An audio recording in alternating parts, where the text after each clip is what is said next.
মুখ্যমন্ত্রীর অনুরোধ উড়িয়ে মুর্শিদাবাদে অশান্তিতে খুন হওয়া বাবা ছেলের বাড়িতে রাজ্যপাল সিভি আনন্দ বোস দেখা করলেন নিহত বাবা ছেলের পরিবারের সদস্যদের সঙ্গে। রাজ্যপালকে দেখে কান্নায় ভেঙে পড়েন পরিবারের সদস্যরা। তাদের সঙ্গে কথা বলেন রাজ্যপাল। And certainly some other demands or whatever suggestions given by them. All this will be considered. I will take it up with government of India, the state government, for appropriate action. I will follow I also ask them, feel free to talk to me directly. The direct phone number has also been given. We will be in touch with them. Certainly, what they need is, they said we want justice. They will get justice. We want peace. They will have peace. Certainly, we will do everything that is possible to give them a sense of security. All their complaints I have listened to.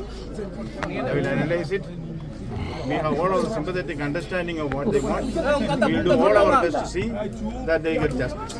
মুর্শিদাবাদের অশান্তিতে যারা ঘরছাড়া হয়েছেন বলে অভিযোগ, তাদের একাংশকে নিয়ে গত বৃহস্পতিবার রাজভবনে গিয়েছিলেন বিজেপির রাজ্য সভাপতি সুকান্ত মজুমদার সহ অন্যান্যরা।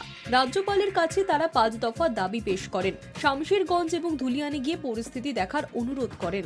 সুকান্তের দাবি, সেই অনুরোধে সাড়া দিয়ে রাজ্যপাল মালদা মুর্শিদাবাদ সফরে যাওয়ার সিদ্ধান্ত নেন। তবে রাজ্যপালের সফর প্রসঙ্গে মুখ্যমন্ত্রী মমতা বন্দ্যোপাধ্যায় মন্তব্য করেন, আমি রিকোয়েস্ট করব বাইরে থেকে এখন কেউ যাবেন না। আমিও তো যেতে পারতাম, যাইনি। আমি গেলে অন্যরাও যেতে চাইবেন। আমাদের রাজ্য মহিলা কমিশনের টিমও যেতে চেয়েছিল, কিন্তু আমি বলেছি এখনই যেতে হবে না। তবে পরিস্থিতি স্বাভাবিক হলে তিনি মুর্শিদাবাদে যাবেন বলেও জানিয়েছেন। কিন্তু তার অনুরোধ না রেখেই শনিবার দিন মুর্শিদাবাদ পৌঁছলেন রাজ্যপাল।